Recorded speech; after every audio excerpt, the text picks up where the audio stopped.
I'm Johnny Dieter, and I'm originally from Columbia, South Carolina, and I was in the Navy, and I entered the University of South Carolina in 1940 and was in the first Naval ROTC class. That's what started my Navy business. And we graduated in October of 1943, and they accelerated our class so that those who had the credits could double up and get out a little bit early. So we graduated at a strange time of October, in which there were 21 people in my total graduating class at the University of South Carolina.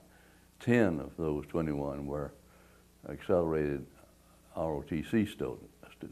And when we graduated, we received our diplomas, our commissions, and our orders. And that order, we walked across the stage, and we were already on active duty. They had put us on active duty in June of that year while we were still on the campus. And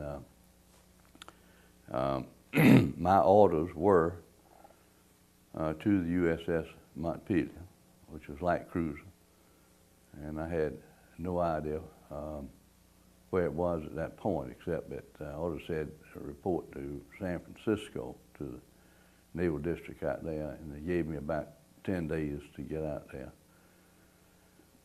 So going across the country by train from Columbia to San Francisco took about 4 days, as I recall.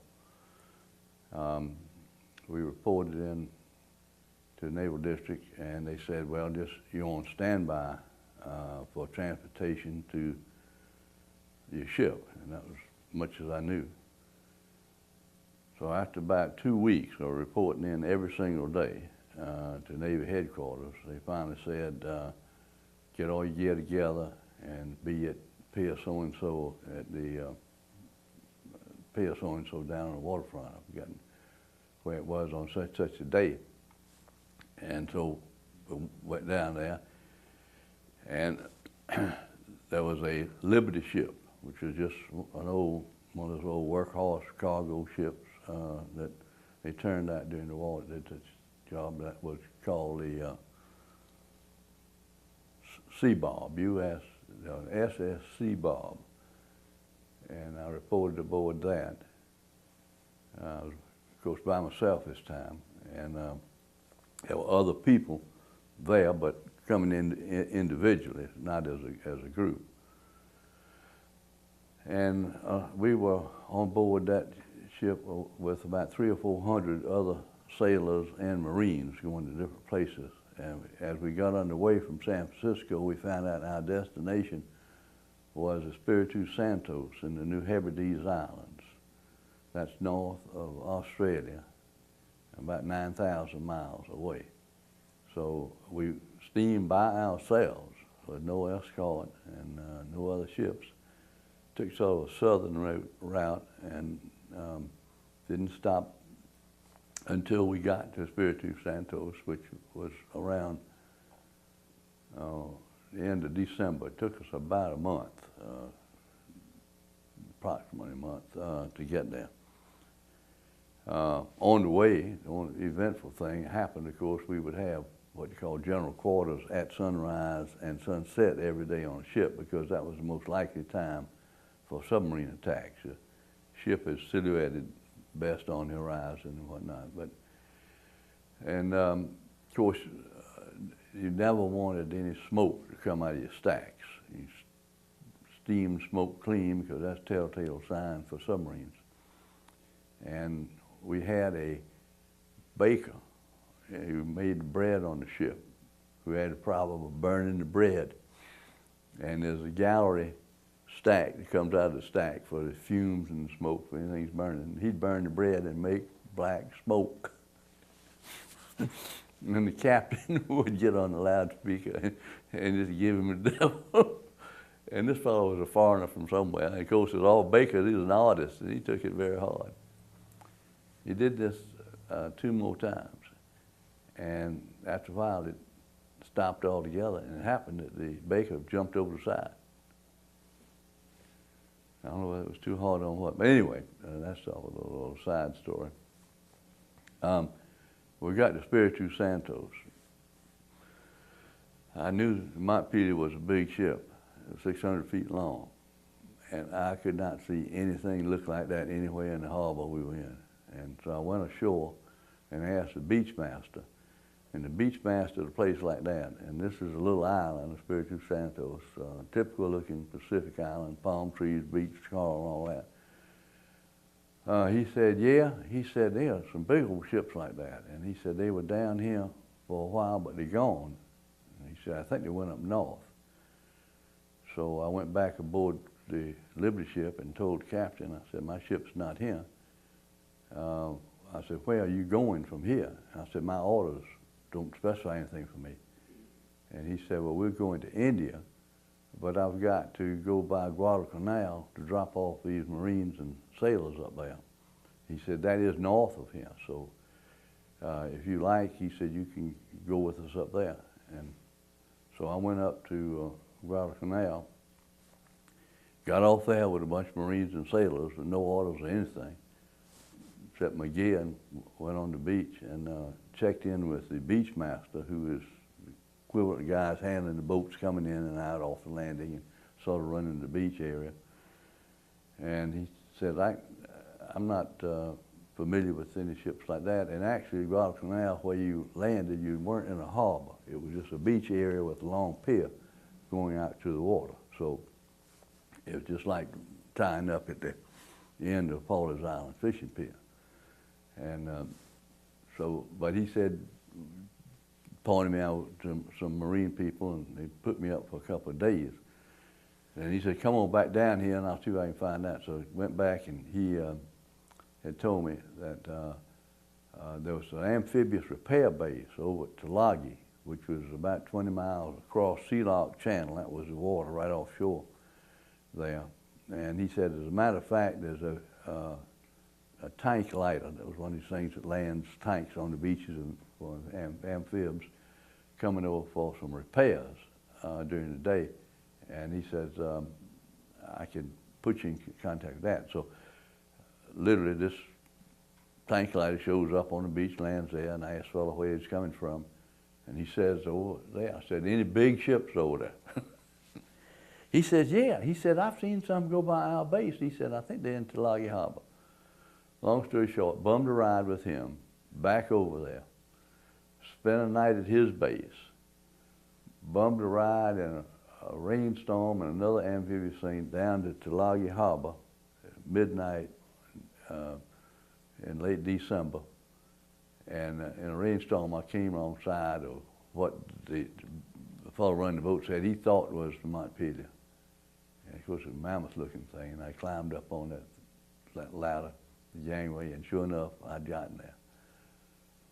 But that started me, and the beautiful part about it, when I walked aboard the ship, pouring down rain, and of course, when you finished ROTC, they tell you about how to report aboard your first duty assignment in your dress uniforms and all this protocol. And I said something to the effect, I understand this is Montpelier. He said, yeah, this is Montpelier. And this was the officer of the deck that was greeting me at the head of the gangway. He says, I'm Joe Crawley from Rappahannock, Virginia. Glad to see you, Johnny. So that's all that war was fought, was that thing, I think. Anyway,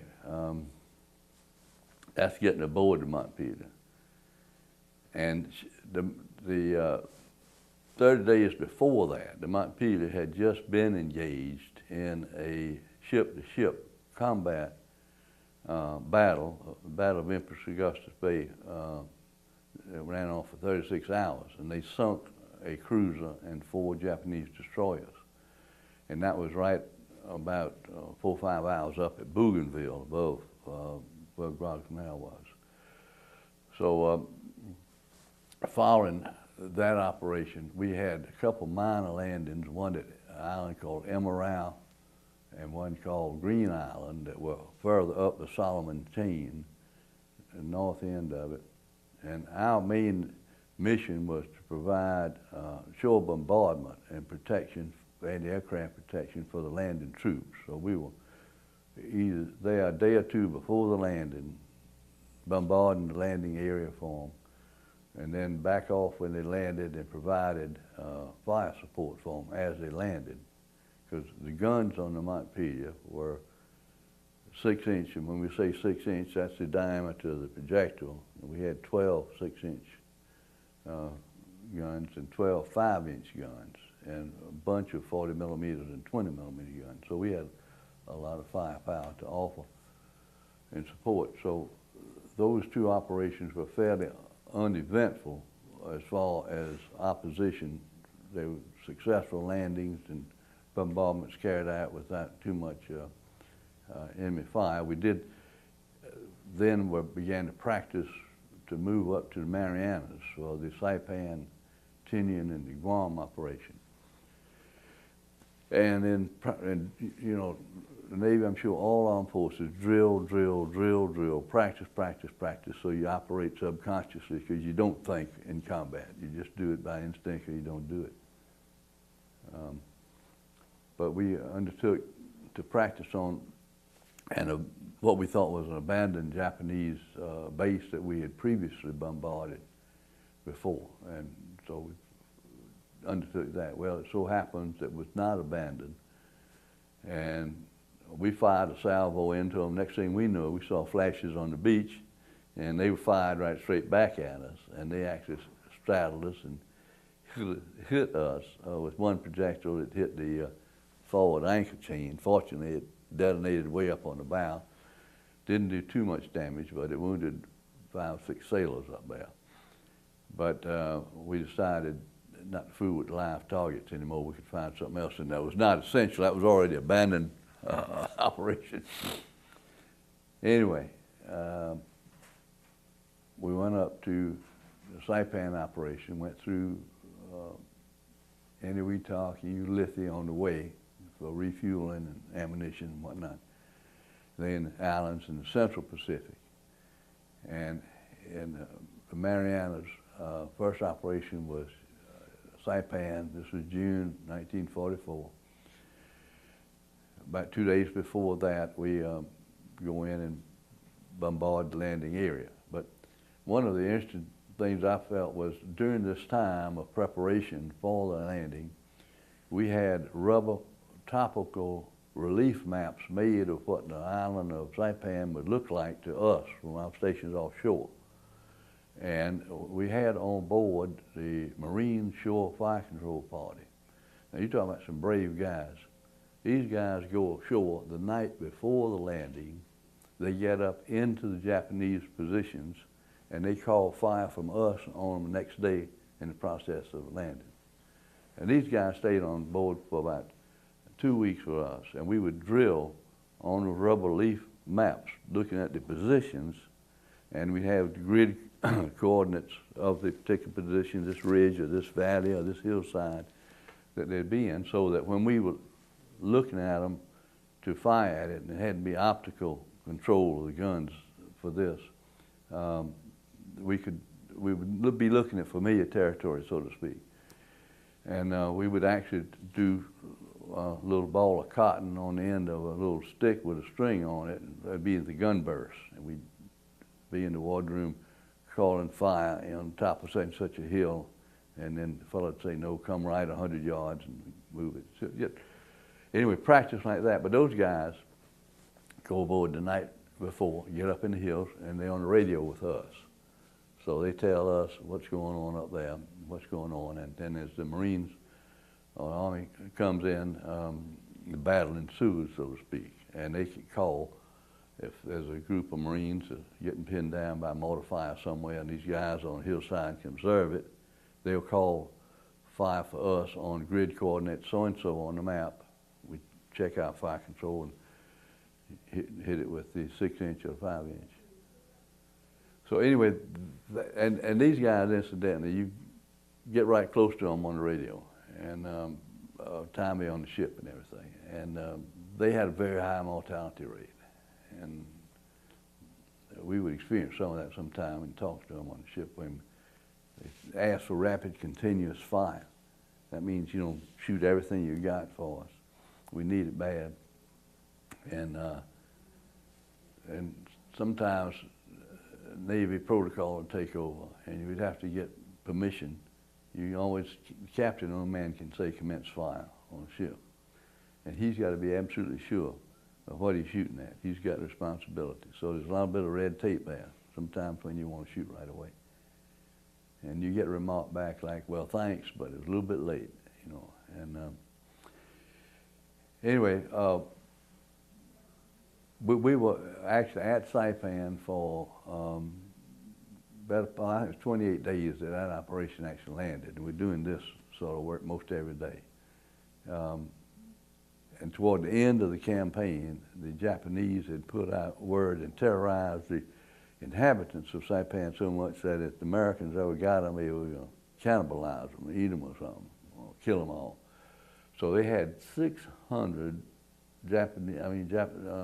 Saipan civilians and some few Japanese troops that committed suicide by jumping off a cliff at the end of the island. And those bodies were floating around in the water where we were. At the Saipan and Tinian operation, Tinian was right next door to Saipan, another small island, and we bombarded that in the same way and landed on that fairly successful. But during this operation, the Japanese fleet, what was remaining of it, was in the Philippine area and in the Japanese islands, and they, for some reason, decided they wanted another showdown with the American Navy. So they undertook to approach the Mariana Islands, and so they made up a task force of ships from all of them in the Marianas, a tremendous number of ships there, to go out theoretically to engage the Japanese fleet, what was left. And we went west for about 3 days at pretty high speed. They were coming this way. And then all of a sudden, they decided that maybe they didn't want to do that. So they started slowing down and heading the other way. We were at the maximum distance for our aircraft. Now, we were with aircraft carriers at this time primarily for we interested in an airstrike on the Japanese fleet. We closed the distance as much as possible to get the distance down so the planes could go, make the strike, and get back. Well, it looked like they had to push the distance, but we didn't close as much as we wanted to, and they launched the airstrike. And in the course of that day, that airstrike, the Japanese launched airplanes. There were 600 Japanese planes shot down in that engagement that day and the next day in that, primarily by our planes, some from ships. We actually shot down one on that particular thing, but our pilots did a magnificent job and literally wiped out what was left of the carrier fleet of the planes. And they turned and headed back toward Japan. Now our planes had been launched so late in the day that when they got back to the carriers, it was dark. Now, this is a time of no lights. All the maneuvering we'd done all that time was by radar, no lights on anything. And these boys had to find the ships. Well, the admiral of the fleet told the carriers to turn the lights on so they could find them. And the ones that couldn't find the ships were ditching in the water all around us. Some of them did come in and made land. A lot of them were crash landed in the thing. And I remember we left 3 or 4 destroyers behind in the area just to pick up the pilots that were down. I forgot an amazing number of them made it back. Very, very few casualties from under that thing. But for seeing that first time under those conditions in the water, lights on and ships was poised, trying to come in and land, it was a fantastic operation. Anyway, back to Marianas and up to Guam, same sort of story up there. Then we were at the Philippines, Lady Gulf in the Philippines, then Giant Gulf, Mindanao, Mindoro, 6 or 7 landings in there. And in Lady Gulf, we were attacked by suicide planes, and the second day, we were in Lady Gulf. It was November the 27th, 1944. 4 of them attacked us at one time, and bless Pat, we were able to shoot down all of them. But 3 of them came in straight from above, and one of them was a smart guy. He came in level on the water, and everybody was shooting straight up, and he got within, I don't know, a few hundred yards before he was actually hit. A wing was knocked off, and the plane catapulted into the side of the ship. His bomb either fell off or blew up before it got to the ship, and we had some minor damage to the ship and a few people wounded, but no bad disaster. And then we made the landings at, when MacArthur went ashore at Lingayen Gulf, we were offshore with the carriers. And the carriers were always offshore when a landing was going somewhere, providing air support for them. And we were there to give anti-aircraft support to the carriers. That was because of our armament. And I remember that operation, and incidentally, as a side thing, one of our Georgetown natives, Joe Shaw, was in the amphibious minesweeper in Lingayen Gulf on, I think it was January 8th, 1945.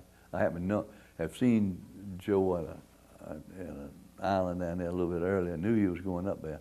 His ship was sunk.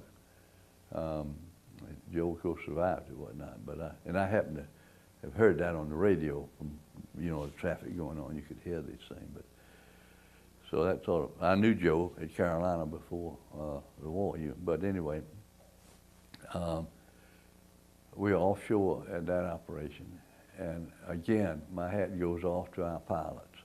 We had extremely rough weather out there, so much so that many of the planes coming back to the carriers, and we had some of these small baby carriers, as they talked. They weren't these big 1,000-foot. These were like 600 feet, 500 feet. Hard for a plane to land. In real rough seas, that deck is doing just like this. And some of those boys couldn't do it, so they'd come in, get over the carrier, and pancake landing, just drop the plane on it. The crew on the ship would grab the plane, throw it over the side, make room for the next one to come in. You know, what a spectator I was on some of that kind of stuff, to see it. You know, that's unbelievable.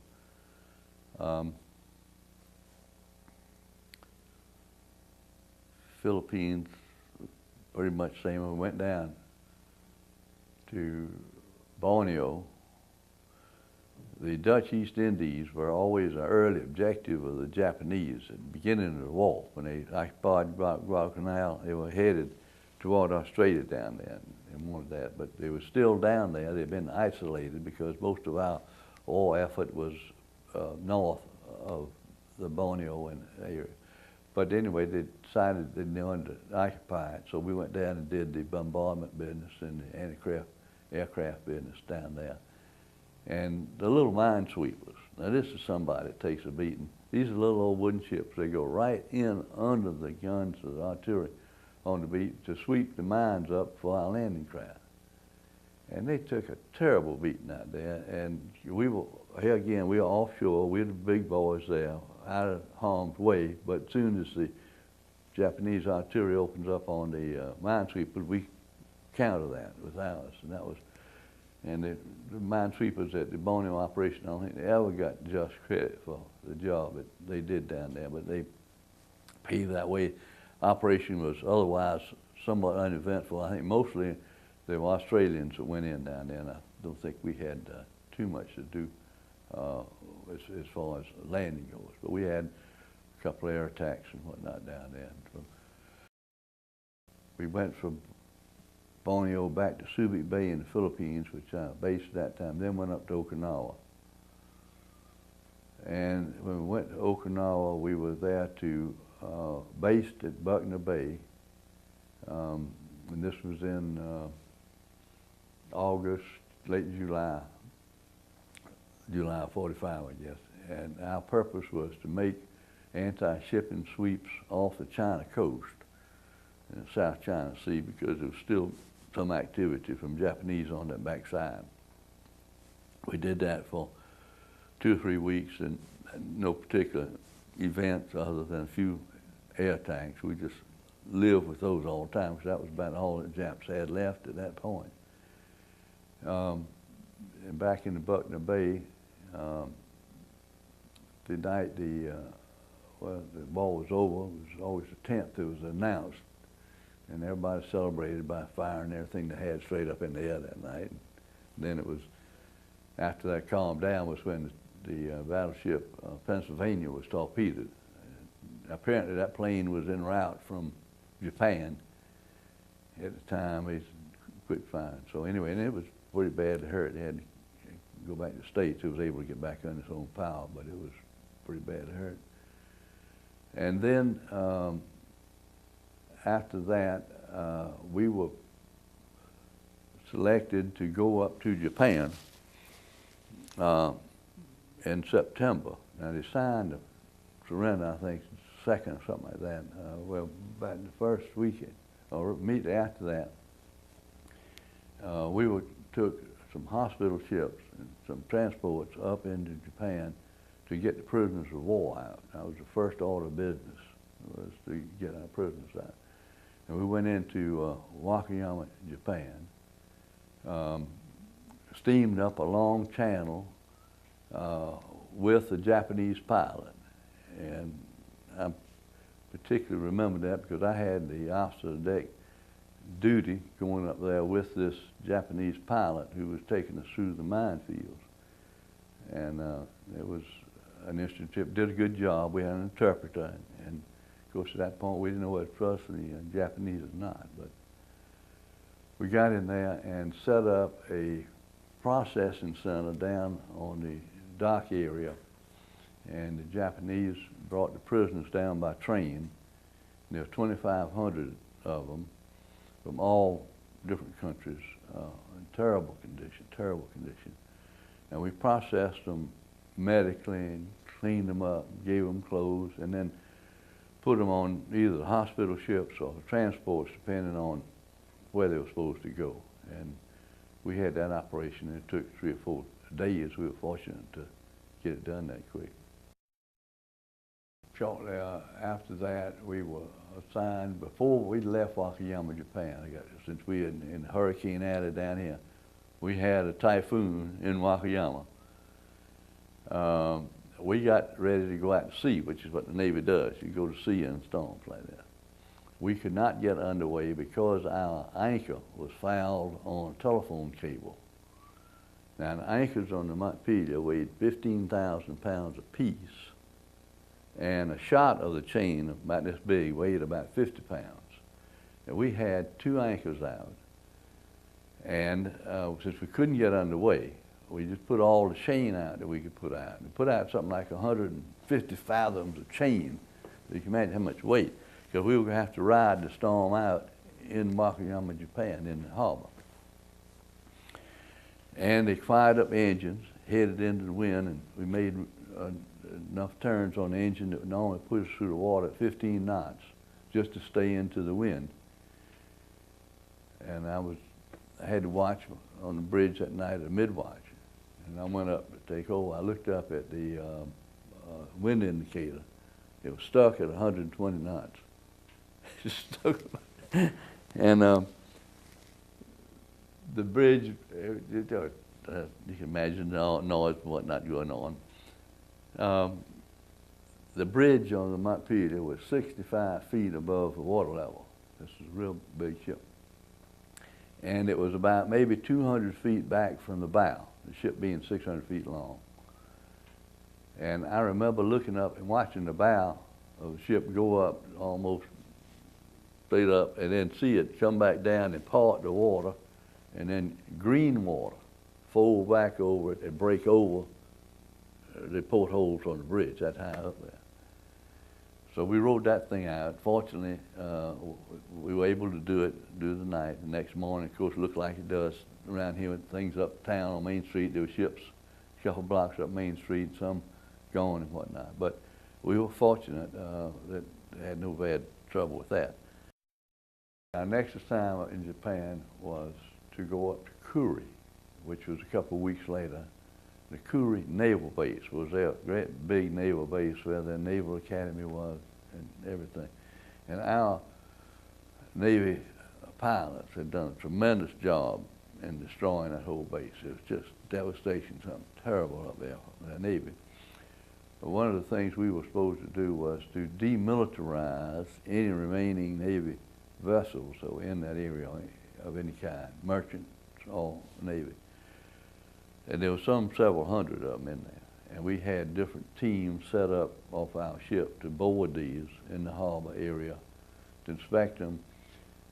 At this point, we weren't sure what Japan's cooperation was going to be about being occupied. We had to assume they were still enemy, but just a little different attitude. So militarily, we wanted to be sure that these things were disarmed and there were no booby traps, because they're bad about booby trapping everything.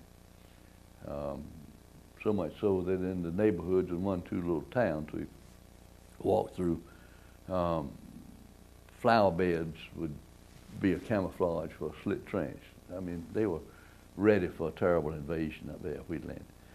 And we had all the weapons from that whole area of the Kuri area assigned to us turned in down in the pier area. And there's literally a mountain of guns and pistols and sabers and swords and samurai swords.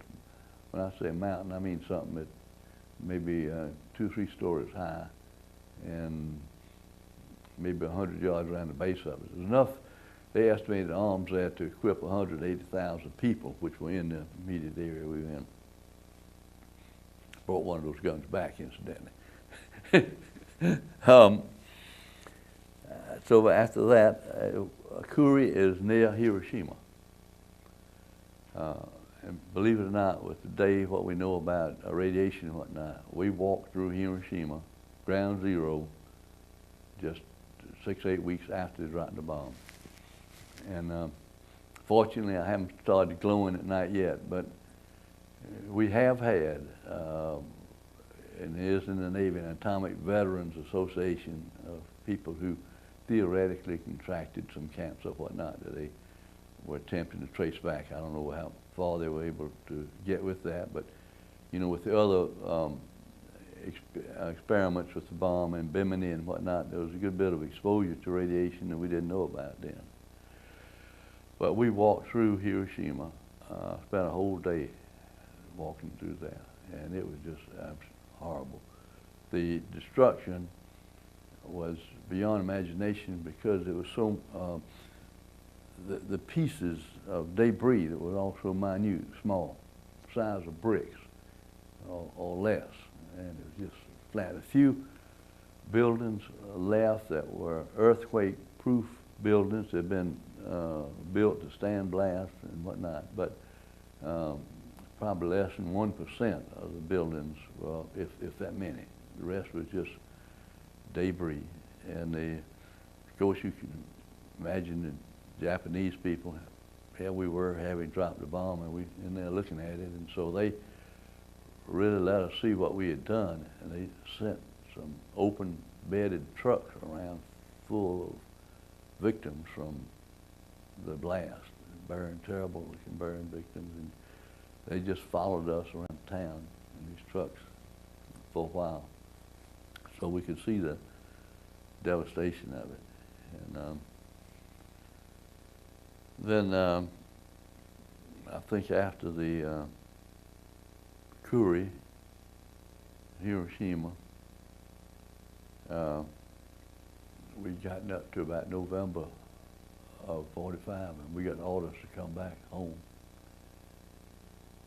to San Diego. And as we were approaching San Diego, our orders were changed to New York. Happier yet.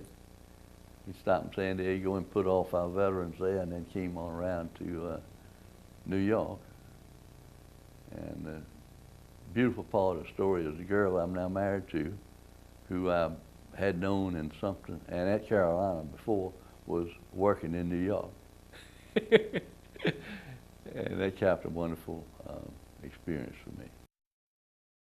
I was discharged in Charleston in June of '46, and got married in August, and we went right back to New York. Margaret had been working for Eastern Airlines up there, and I had a friend on the ship, the boy I first met, incidentally, when I reported to board, had been in the insurance business. And he convinced me that his was a good company to work with. So when I left, by the time I was married, I had a job with the Royal Liverpool Group of insurance companies, which is a British company, but very active over here and owned several companies, in their New York office. And they had a fine training program up there for new people ultimately to come back out and be their representatives in different states. So I went back to New York, and we lived up there during those particular days for about a little more than a year. And Margaret went to work with Best Foods company up there in the public relations and advertising department. And we experienced life in Brooklyn, New York, straight out of the South, which was an experience in itself. we lived in a multi-ethnic neighborhood of Greeks and Italians, Germans, and Danes, depending on which block you were in. Grand experience. And then we came back to Columbia, and I continued the insurance business one way or another. Got called back in Korean War for 2 years, but that was not particularly eventful. And then stayed in the insurance business until we moved down here.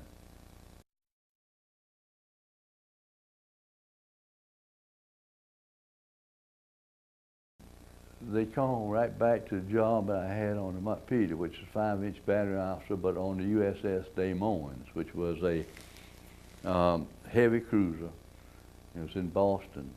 It was reported in February 1951.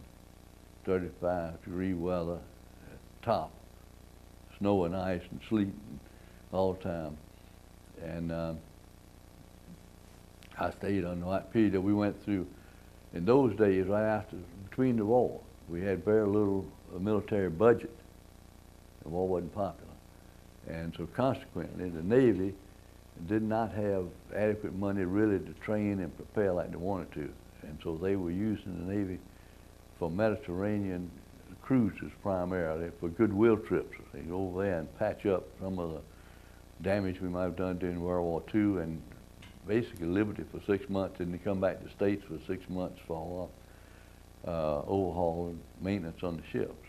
And this is what that ship had been doing for about 3 years, and it was suddenly called on to go back and perform like it had a war going on. And so there was a lot of training and whatnot to take place on that. I stayed on the Des Moines for about 9 months, and I was transferred to Charleston, which I was very thankful for, and stayed down there until the war was over.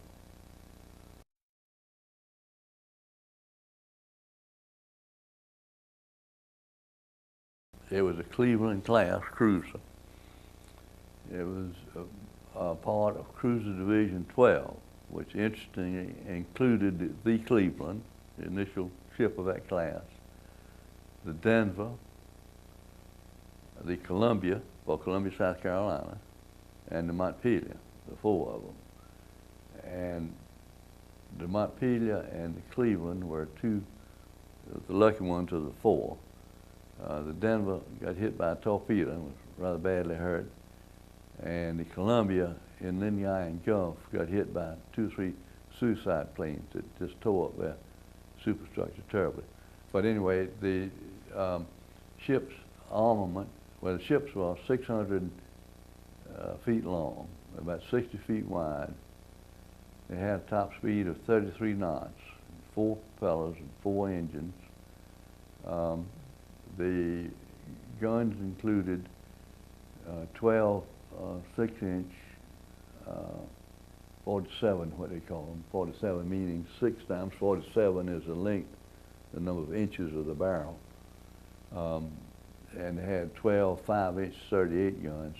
Those were primarily anti-aircraft and ship bombardment. And we had, I think, about 32 40-millimeter guns, Those were the old quads, Beaufort guns you used to see the British using, and maybe 20 millimeters, which was shoots a projectile about 2 inches big, and that's it. We had a complement of about 1,100 men, 80-odd officers probably.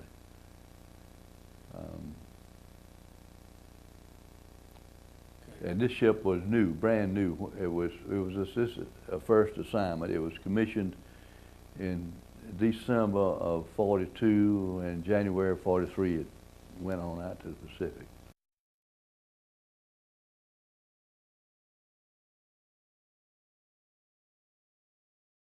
I don't see the patriotism.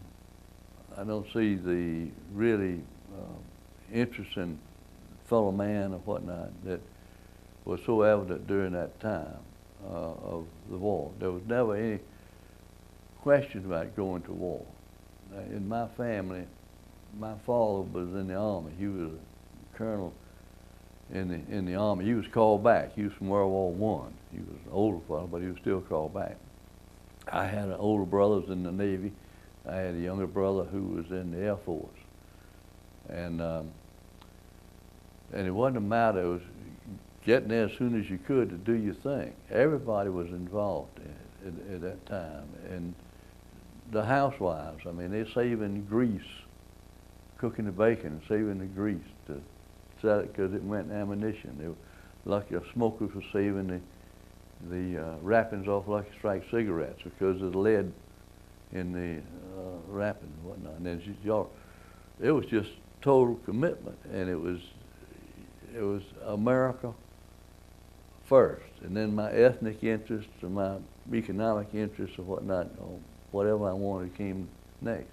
We've lost that somehow today. It's me and mine, ours first, and then you and everybody else next, I think. And I'm so concerned about our war effort and this lack of support that this country has had. I can't imagine the mindset of those poor fellows over there in the front lines, realizing you don't know how dependent you are, mentally, psychologically, as well as physically and tangibly, on the back of people at home. And if you don't feel that those characters at home are helping and behind you in this, what am I doing out here taking all this? That's just human. And how in the world these boys that are out there now doing that when we are siding with the enemy in so many instances in this country? Whenever you give comfort to the enemy, that's the same thing as being part of that team. And we've seen that all over. I can get into this right much, but it's just a total different. And they talk about the generation, World War II, great generation, whatnot. But didn't we raise the generation that's doing this now, or the children? Where did we maybe go wrong with this? I don't know whether it was coming out of the Depression and trying to provide everything for everybody so that we lost a sense of value and self-worth and whatnot. I just don't know. But it's not where it should be, and I'm very much worried about my grandchildren and the way things are going. I wish we could leave them a better world.